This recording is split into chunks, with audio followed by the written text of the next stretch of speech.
So we'll get started. So yes, we're here to talk about the Mayan calendar 2012, right? That is the subject du jour on all of the cable shows in Hollywood, everywhere. 2012, it's the end of the world as we know it. And so we're going to try to shed a little bit of light on that whole subject tonight and talk about some different things that are out there about 2012 and what it really means, and could the end really be a little bit sooner than that? One calendar says it might. But to get started, it might be a good, really, question to ask, who are the Maya? Why should we care what their calendar was? So the Maya are these people. They lived in the Yucatan, southern Mexico, Guatemala.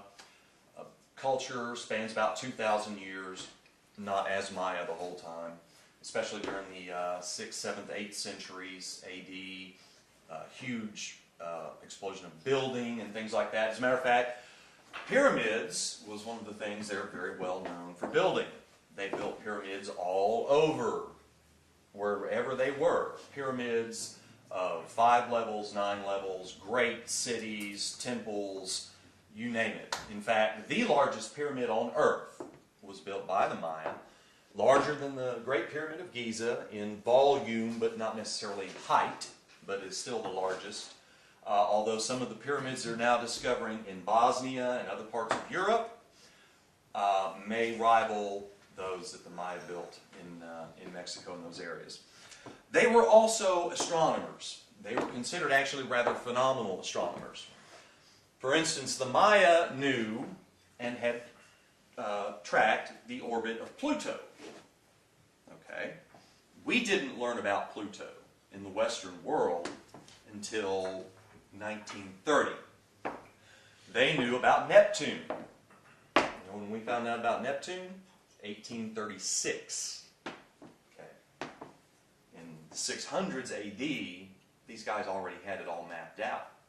Matter of fact, they knew the orbital periods of every planet in our solar system. They knew about the asteroid belt. They even knew about this little thing that there's debate whether it's a large asteroid or a small planet called Eris. Also gained the nickname Xena when it was discovered by us in 2003. And all of that, the Maya managed to accomplish without the use of a telescope. No telescopes. In fact, they were so good at astronomy and at mathematics and at calendars, they had charted over periods of thousands of years every single eclipse to within 8 seconds of accuracy. No computers, no telescopes. Oh, and of the other things that they somehow were able to do without, the wheel. They need the wheel. They knew what the circle was, and we're going to talk about that a lot in a second. They knew all about circles. They just didn't seem to need a wheel. Okay? So what about their calendar and this whole 2012 thing? Well, if I start off talking about that the calendar is 13 backtunes long, a backtune is 20 catunes, 144,000 kin, and that might as well be Greek as Mayan to any of us because it doesn't mean anything. And really, I think it'd be helpful to step back a second and talk about just what is a calendar in general so that we all have a definition to start with. So, calendar. What is a calendar? This is where I get to practice my atrocious writing with my right hand, and I'm left-handed. So, we all get to have an adventure. All right. My ghost-busting friends have my haunted cap there.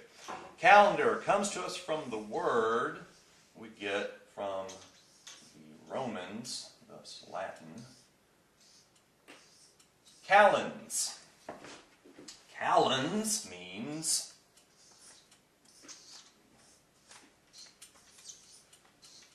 debt.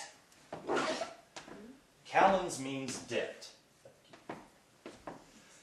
The calendar that we have today was meant as a method for figuring out when to pay your debts. Mainly, the main debt was when to pay your taxes. Okay. The Maya themselves had a number of calendars. They had one, there's a little handout like this, called the Solkin, the count of days. Kin is days, Solkin, count of days. It's a 260-day calendar. It's like a personal calendar, sort of like people use a horoscope or something today. For the Maya, that was their daily personal calendar. They had a 360-day calendar called the Tune calendar. And we see 360-day calendars all over the world, used by cultures all over the world, very popular. They also had a 365-day calendar called the Hob. That was for sort of like our calendars for debts, agricultural based. Harvest comes in, that's when you pay your debts and things like that. And then, of course, they had this Bactune calendar that we're going to be talking about. But talking about our calendar for just a second, though, and where it came from. Roman word calends means debt. Well, who started the calendar? The calendar that we use today, look familiar to everybody, called the Gregorian calendar, named for Pope Gregory, 1582. Based on an earlier calendar called the Julian calendar from about 46-45 BC, named after Julius Caesar, Emperor of Rome. And we'll talk a little bit more about what he was doing in a second, but right now let's just say that Julius Caesar was trying to create one calendar that would unite the empire. And there were a lot of other calendars out there that had been used for a long time, but he managed to pull this feat off. But to do it required what historians refer to as the 445-day long year of confusion. If it's not confusing enough to hear me say that, imagine it this way, all right? You're at the Dabbs Hotel. It's New Year's Eve. We're counting down the clock. 3, 2, 1. Everybody's ready to say Happy Day. Oh, wait, hold on. We got to wait 445 more days, and then it'll be New Year's. Everybody with me? So, a lot of confusion created from that. But they got a calendar out of it. And that calendar lasted until 1582, when Pope Gregory had to initiate some changes. The changes were initiated because things had just gotten so out of whack that the calendar said it was spring and time to plant when it was clearly winter and not. So they had to make some changes. This time around, Pope Gregory, in his divinely imparted wisdom, only managed to lose 10 days from October 5th through October 16th of 1582. But those changes aside, the calendar, as we know it today, still pretty much exists the way it was. Holidays got changed, for different nations, things like that. But it pretty much exists the way that we remember it, or the way we have it today. Now, a calendar could be considered a tool for measurement, right? We're talking about measurement of time in a way, days, weeks, months, years. But how does it measure up as a tool of measurement? For every other thing that we have standards for measurement. As a matter of fact, we have laws about them.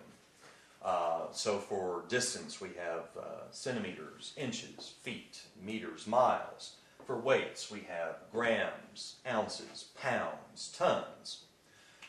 And most of those are regulated by law, because if you trade in things that deal in weights, or if you are selling space that you claim to be 10 by 10, 100 square feet, if it's less than that, or it weighs less than what you say it weighs, that's fraud. You can actually go to jail for it. Except in the case of the calendar. The calendar is this remarkably uneven tool for measuring time. But we've lived with it all our lives, right? I mean, everyone in this room, anyone who might be able to watch in the future, we've all lived with this calendar our whole lives, so we should be pretty familiar with it, right? I'm not going to test anybody this time. I'll test myself this time. But think about it with me for a second. Okay. In 2010, my birthday falls on October 10th. And in 2010, my birthday fell on a Friday.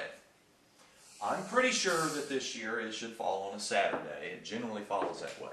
In 2016, I'm not sure unless I check the calendar. Now, that's in the future though. What about in the past? Because I have been alive for every birthday that I've lived up to this point, right? Maybe not conscious for all of them, but I've been alive. So 1983. Pick a year. What day was it of the week? Couldn't tell you. I'll have to check. If we want to set up a meeting, and I say, all right, I want to meet you on March 3rd, and I say, by the way, what day of the week is that? And you say, I don't know. I'll have to check my calendar, right? Why is that? Why can't our calendar make as much sense as a yardstick or a ruler? Well, let's talk about the days of the month.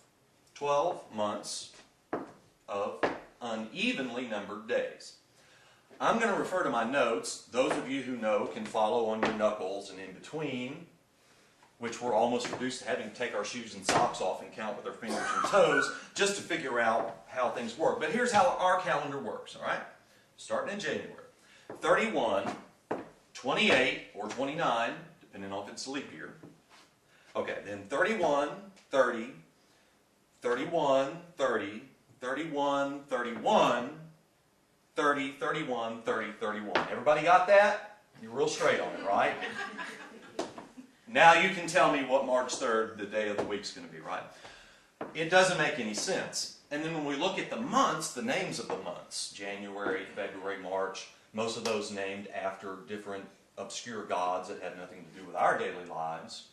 Of course, a couple of them are famous emperors, Caesar and Augustus, or Caesar, Julius and Augustus Caesar, July and August. Then it gets really fun when you get to the last 4 months of the year, September, October, November, December.